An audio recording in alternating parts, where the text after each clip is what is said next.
अपनी मति गति बुद्धि प्रवृत्ति के अनुसार भगवान की कथा को ग्रहण करें। भगवान की कथा केवल सुनने के लिए नहीं है।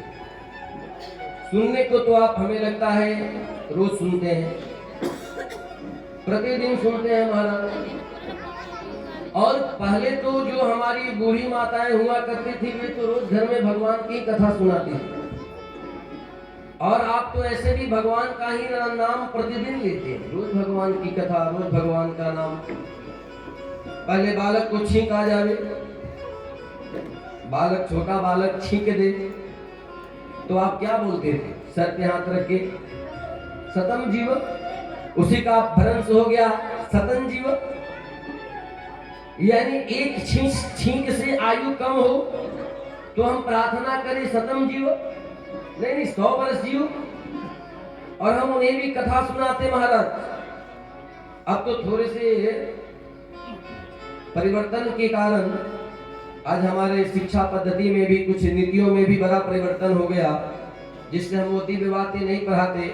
नहीं तो हमें वीर बलकरण की कथा, लौ उसका चरित्र, दिव्य चरित्र पाठ्य क्रम में भी हमें पढ़ने को मिलता था।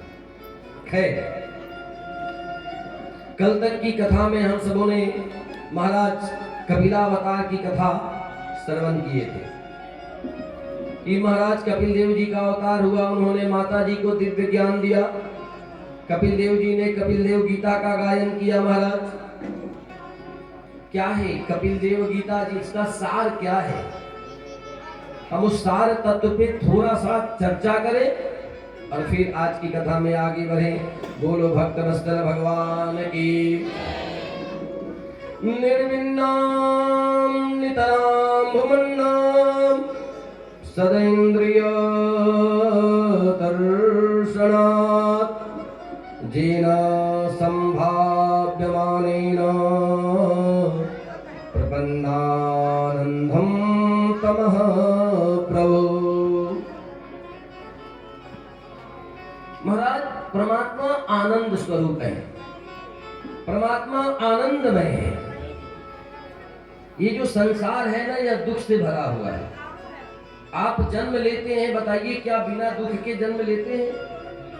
जन्म लेते तब से ही दुख आपके साथ आ जाता है। आपके सुख में भी दुख है। हर सुख की समाप्ति दुख के साथ होती है। जिस क्रिया में आपको अभी आनंद मिलेगा, एक क्षण बाद उसी क्रिया में आपको दुख की प्राप्ति होगी। कपिल देव जी ने मां को यही उपदेश दिया था कि माता जी, संसार का ऐसा कोई भी सुख नहीं है जिस सुख को भोगने के बाद दुख न आए। अच्छा, आप विचार करिए।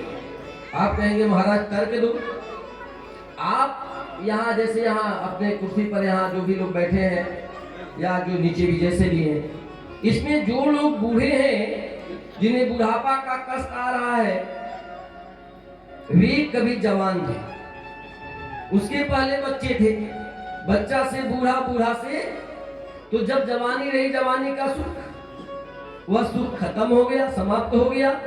फिर आपके पास बुढ़ापा का दुख आ गया ना। ठीक उसी तरह ऐसा कोई सुख नहीं है जिसको भोगने के बाद दुख ना है, और ऐसा कोई दुख नहीं है जिसको सहने के बाद पुनः सुख की प्राप्ति न हो। यानी दुख और सुख हमारे प्रारब्ध से हमारे जीवन में आते रहते हैं। हमारे हर मनुष्य को दुख और सुख को भोगना ही करता है। बोलो जय जय श्री सीताराम। तब फिर हम क्या करें? अच्छा, आप बताओ, किसी ने धन कमाया, उस धन से उसे क्या सुख प्राप्त होगा? अगर धन हो जाए, घर में वैभव आ जाए, लेकिन आपके मन में संताप हो जाए, कोई मन में पीड़ा हो जाए, उसको उस धन से आप किसी भी प्रकार नष्ट कर सकते हैं? आपका धन कूलर, एसी, पंखा तो लगा देगा, लेकिन इस मन के संताप को वह धन समाप्त कर सकता है? नहीं कर सकता। तो जीवन का परम उद्देश्य क्या है?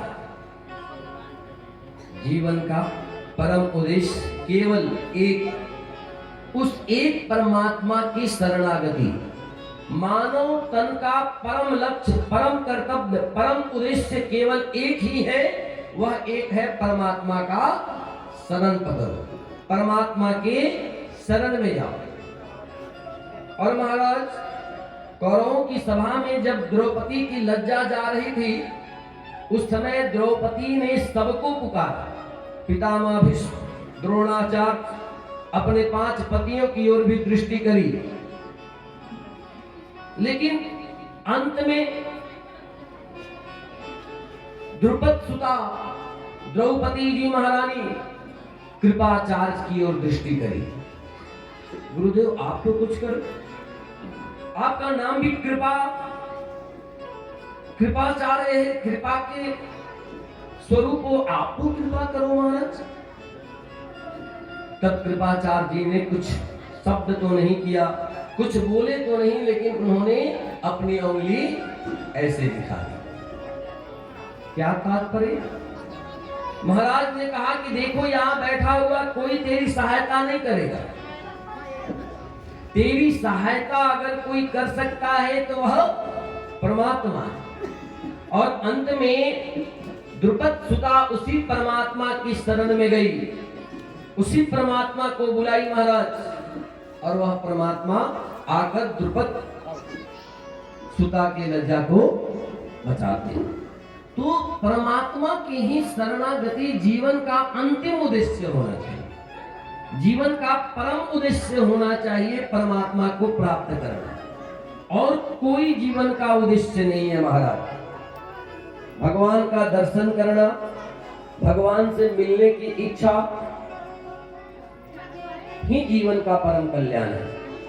देखिए आप विचार करिएगा कि एक ही विषय, यही मन आपको बंधन में ले जाता है और यही मन आपको बंधन से छुड़ाता है।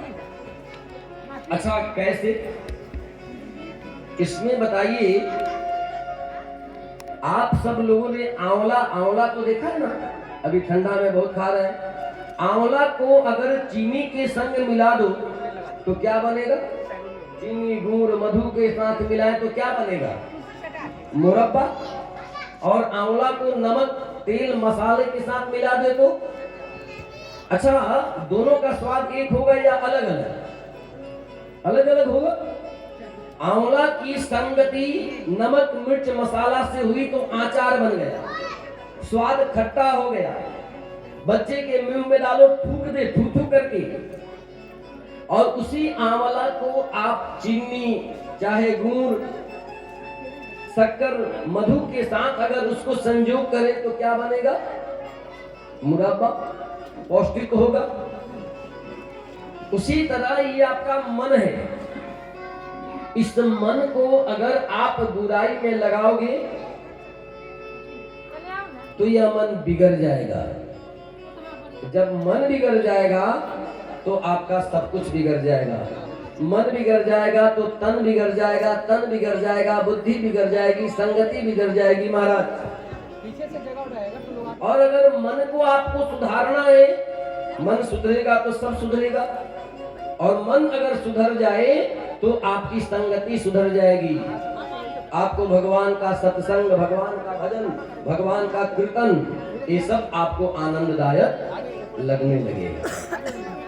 और अगर मन सुधर गया तो आपको कहीं जाने की आवश्यकता नहीं है, आप कहीं मत जाओ, किसी मंदिर में तीर्थ में भी न जाए तो भी। अच्छा आप विचार करें, आप मंदिर में जाते हैं पूजा करने, जितने देर मंदिर में रहते हैं उतने देर भगवान से जुड़ते हैं, मन को सुधारते हैं, और मंदिर से बाहर निकलते आप क्या करते हैं? फिर अपने उस मन को बिगाड़ लेते हैं, फिर आप संसार का चिंतन करते और संसार के होने लगते। तो ऐसे में महाराज कल्याण न हो।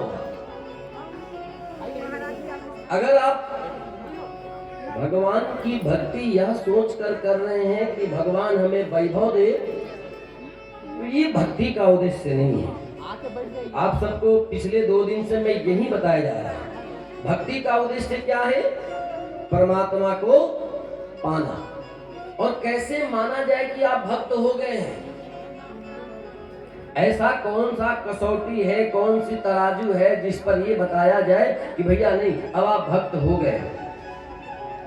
जब आपको संसार का सम्मान और संसार का अपमान, चाहे आपका सम्मान हो चाहे आपका अपमान हो, जब ये दोनों बराबर लगने लगे, ना आप सम्मान से फूलो ना अपमान से भूलो, जब ये दोनों समान हो जाए, जब आपको संसार का सुख और दुख दोनों समान हो जाए, तो आप ये समझो कि हम भक्ति के प्रथम सीढ़ी पर चढ़ गए।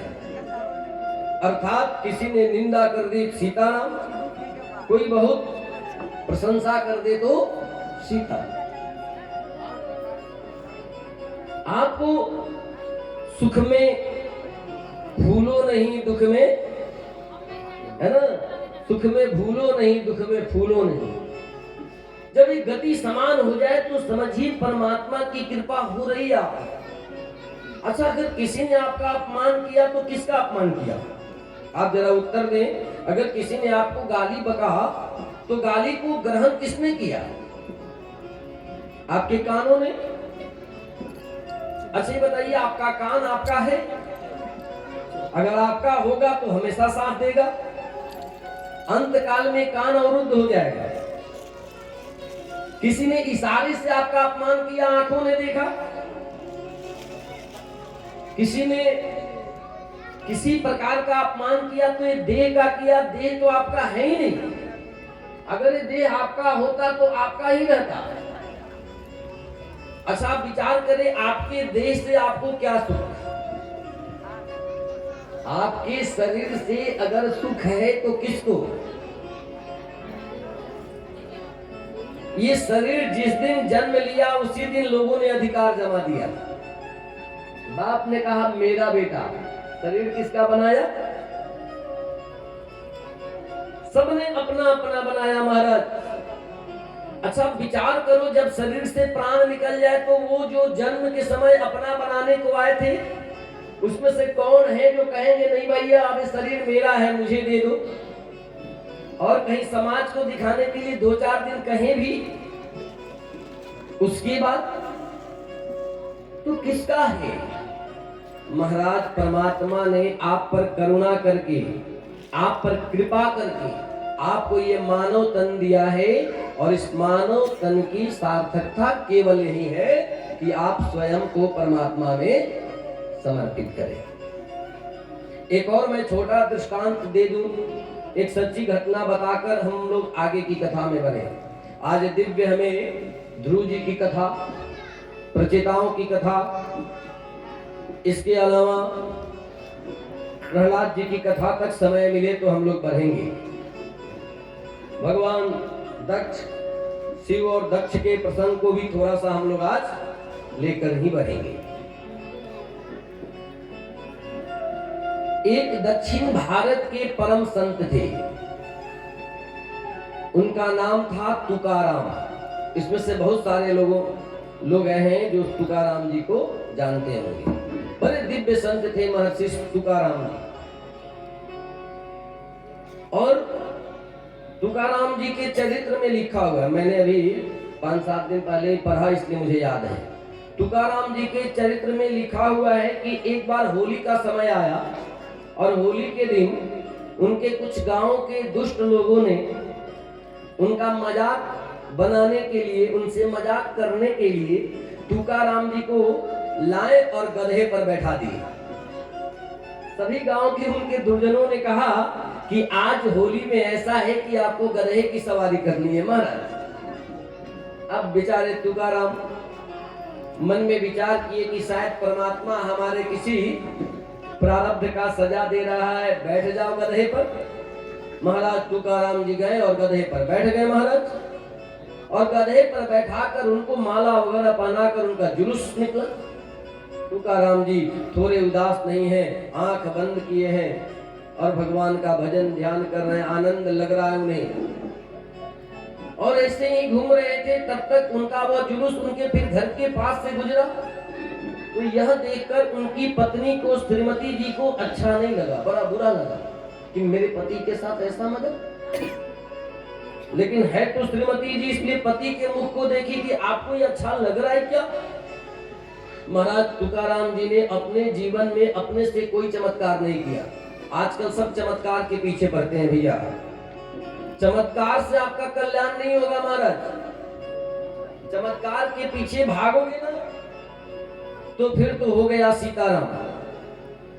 लेकिन तुकाराम जी के जीवन में भगवान ने अनेक चमत्कार किए। आपके जीवन में भगवान चमत्कार करे तो समझो आपका कल्याण। और आज भी तुकाराम जी ने विचार किया कि श्रीमती जी को अच्छा नहीं लग रहा है, प्रभु आज कुछ ऐसा करो।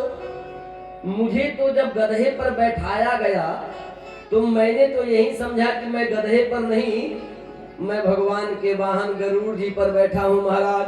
और ऐसा आश्चर्य हुआ कि तुकाराम जी की पत्नी के साथ जितने लोग गधे पर बैठाए थे, सबको वह गधा अब गरुड़ जी ही दिखने लगा। बोलो भक्त वत्सल भगवान की।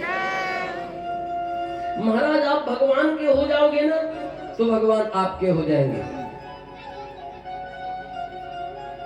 एक और मैं छोटा सा प्रसंग आपको समझा दूं।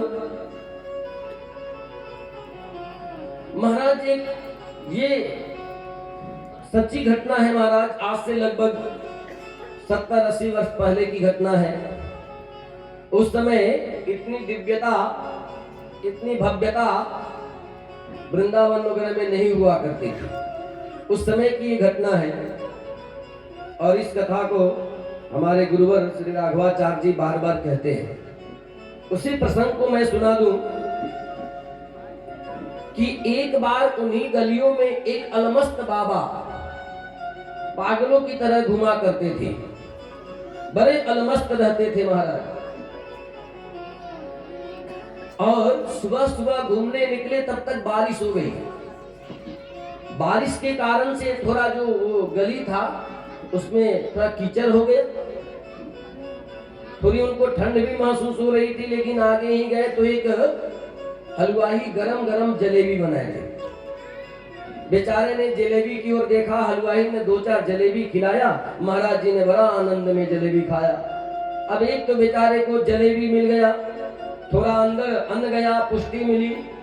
अब और जो अलमस्त थे वह मदमस्त हो गए महाराज, और मस्ती में गाते हुए उस गलियों में भटकने लगे। श्रीमन्नारायण नारायण नारायण, श्रीमन्नारायण नारायण नारायण। और ऐसे ही भगवान नाम करते हुए मस्ती में जा रहे थे, आंखें बंद थी, झूमते जा रहे थे। उसी समय एक नव दंपति जिनकी अभी अभी शादी हुई होगी, बड़ी सुंदर जोड़ी और सुंदर वस्त्र पहने वो लोग भी आ रहे थे। बाबा जी इधर से जा रहे, वो दोनों उधर से आ रहे थे। बाबा जी तो मस्त थे, देखे नहीं।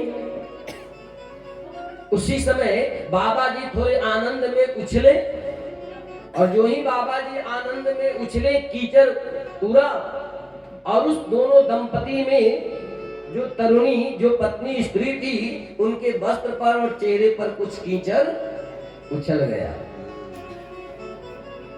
महाराज उस दंपति का जो पुरुष वर्ग था पूरा गुस्से में लाल हो गया, तमतमाता आया और बाबा जी के गाल पर दे 2-4 तमच्चा। दिखता नहीं तुझे? ऐसे चलते, इतने सुंदर वस्त्र, इतना बढ़िया, खराब कर दिया।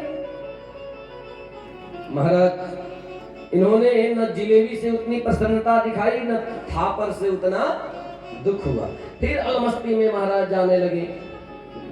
तब तक दुर्भाग्यवश थोड़े आगे जाने पर उस दंपति में से पुरुष वर्ग का पैर फिसल गया, वह गिर गया और सर में बड़ा गंभीर चोट लग गई। बेचारे राम को प्यारे हो गए। अब तो क्या हुआ, जिन लोगों ने पहले वाली घटना देखी थी सबने ये मान लिया कि उस बाबा का कोप है, बाबा को थप्पड़ मारा, बाबा श्राप दी। अरे महाराज, संत काहे को श्रापे? जो परमात्मा का हो जाए वो आशीर्वाद श्राप के चक्कर में नहीं पड़ता। सब दौड़ कर गए, बाबा को घेरे। महाराज आप ऐसा क्या कर दिए हो, अच्छी बात नहीं, थोड़े अपराध की इतनी बड़ी सजा। महात्मा जी ने कहा भैया ये क्या कहते हो, लेकिन एक विचार करो जरा। क्या विचार करना है कि एक बात बताओ, क्या मैंने जानबूझकर उसको कीचड़ उसके शरीर पर उछाला था क्या? लोगों ने कहा नहीं। बोले अच्छा मुझे थप्पड़ मारने वाला कौन था? लोगों ने कहा उस स्त्री का पति। क्यों मारा? क्योंकि वह उससे अपनी प्रेमिका पत्नी से प्रेम करता है।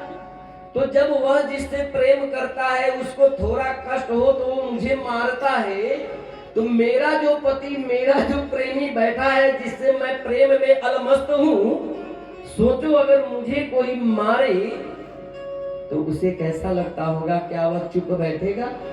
वो भी मारेगा। मैंने नहीं मारा, मारा मेरे उस प्रेमी ने, मेरे उस पति ने जो पूरे ब्रह्मांड का पति है।